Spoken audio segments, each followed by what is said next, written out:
ধনী হওয়া সত্ত্বেও আমি আমার একমাত্র ছেলেকে কখনো 10 টাকার বেশি টিফিন খরচ দেইনি। সে বরাবরই তার বন্ধুদের দেখিয়ে বলে, বাবা দেখো, তার স্কুল ব্যাগটা ইম্পোর্টেড। সুন্দর না বাবা? আমি মাথা নাড়িয়ে শুধু সম্মতি দিই। আমার ছেলের সাহস কিন্তু হয়নি কখনো সেম জিনিসটা চাওয়ার। একদিন তার পায়ে সামান্য ব্যথা। স্কুলে যাওয়ার সময় বলল, বাবা আমাকে তোমার সাথে অফিসের গাড়িতে নিয়ে স্কুলে নামিয়ে দিবে? আমি তার সমস্যার কথা বিবেচনা করে বললাম, ঠিক আছে। এরপর প্রায় 1 সপ্তাহ সে আমার সাথেই গেল। আমি চুপচাপ তাকে নামিয়ে দিতাম। আমার ছেলের এখন দেখছি হেঁটে যেতে ইচ্ছে করছে না।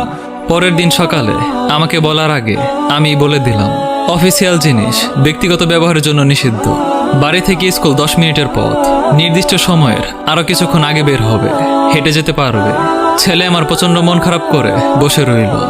আজ সন্ধ্যায় ছেলে আমার বাড়িতে এসে বলেছে, জানো আমার বন্ধু শহরের সবচেয়ে সেরা স্কুলে ভর্তি হয়েছে। আমিও।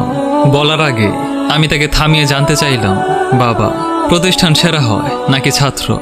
ধরো আমি তোমায় সে স্কুলে দিলাম, কিন্তু তুমি ফেল করলে কোনো সাবজেক্টে, তাহলে আমি কি বলবো তুমি ফেল নাকি স্কুল? ছেলে বলল, বুঝেছি বাবা। আমি তার মাথায় হাত দিয়ে বললাম, এই পর্যন্ত তোমার ক্লাসের কোনো ছেলে তোমাকে টপকাতে পারেনি।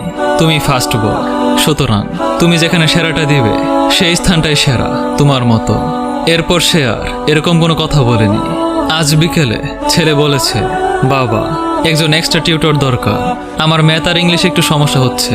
আমি ছেলেকে বললাম, বাবা একটু কষ্ট করতে হবে।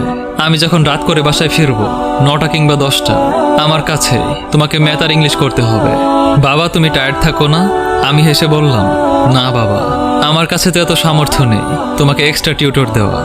আমি বরং একটু কষ্ট করি, কি বলো? ছেলে খুশি হয়ে বলল, ঠিক আছে বাবা। স্ত্রী রাতের বেলা জিজ্ঞেস করলেন, তুমি এরকম 10টা টিউটর রাখতে পারো, কিন্তু আমি চাই আমার সন্তান বুঝুক আরাম করে কিছু পাওয়া যায় না। মানুষের জীবনে অভাব আসলে তা কিভাবে মোকাবিলা করতে হয় সেই সিস্টেম সে শিখুক। কোনো কিছুই মন্দ নয়, সে বুঝুক। আমার স্ত্রী চুপ হয়ে গেলেন। মাঝে মাঝে আমার ছেলেকে নিয়ে আমি ফুটপাতে হাঁটি। পথ শিশু থেকে শুরু করে বিভিন্ন মানুষের সম্পর্কে জানাই। সে জানুক পৃথিবী শুধু চিন্তায় সুন্দর, বাস্তবে খুবই কঠিন। আমি চাওয়া মাত্রই তাকে কিছুই দেইনি। একদিন সে বলেছিল, বাবা তুমি এরকম কেন? তাকে বলেছিলাম, সময় হলে বুঝবে।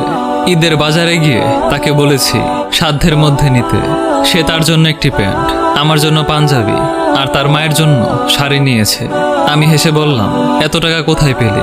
সে মুচকি হাসি দিয়ে বলল, টিফিনের টাকা জমিয়েছি। সে বুঝতে শিখেছে টাকা কিভাবে খরচ করতে হয়। ইচ্ছে করে অভাব ফিল করায়, যাতে সে বুঝুক জীবনটা কঠিন, অনেক কঠিন। একদিন বসে বসে ছেলে আমায় বলছে, বাবা সায়েমটা আর মানুষ হলো না, অথচ আঙ্কেল তার জন্য নিজেকে উজাড় করে দিয়েছেন। যা চেয়েছে সে তার সবটাই তাকে দিয়েছেন। আমি ছেলেকে বললাম, আমি কি তোমাকে কিছু দিতে পারিনি? ছেলে আমার দিকে তাকিয়ে বলল, প্রতিটা চাহিদা পূরণ করে শিখিয়েছ, অভাবে যেন স্বভাব নষ্ট না হয়। বাবা তুমি জীবনের যে শিক্ষা দিয়েছ তা সবকিছুর ঊর্ধ্বে। আমি সাধারণ জামা কাপড়েও হীনমন্যতায় ভুগি না বাবা, কারণ আমি জানি আমি কে। তোমার দেয়া শিক্ষা আমি সারা জীবন ধরে রাখবো বাবা। চাওয়া মাত্রই পেয়ে গেলে আমি কখনোই জানতাম না 50 দিন না খেয়ে টিফিন মানি জমালে 500 টাকা জমা হয়। তুমি আছো বলেই সম্ভব। আমি মানুষকে মানুষের চোখে দেখি, আমি বুঝি জীবন কত কঠিন। প্রায় 10 বছর পর ছেলে প্রাইভেট কার কিনেছে নিজ ইনকামে। হাসতে হাসতে বলে, বিগত 5 বছরের টিফিন মানি আর বোনাসের টাকা জমিয়ে এটা কিনেছি। বুঝতে পারলাম ছেলে আমার সঞ্চয় হয়েছে, সাথে হয়েছে মানুষও। সপ্তাহখানিক পর যাবতীয় সম্পত্তি তার নামে লিখে দিয়ে বললাম, সামলে রেখো। ছেলে দলিল আমার হাতে দিয়ে বলল, তোমরা সাথে থেকো, আর কিছু লাগবে না।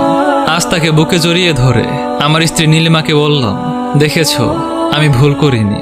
আমি আমার সন্তানকে মানুষ করতে গিয়ে জীবনের শ্রেষ্ঠ শিক্ষাটাই দিয়েছি, যেমনটা আমার বাবা আমাকে দিয়েছিলেন। আমি অভাবে সন্তানকে লজ্জিত হওয়া নয়, বরং দৃঢ় থাকতে শিখিয়েছি।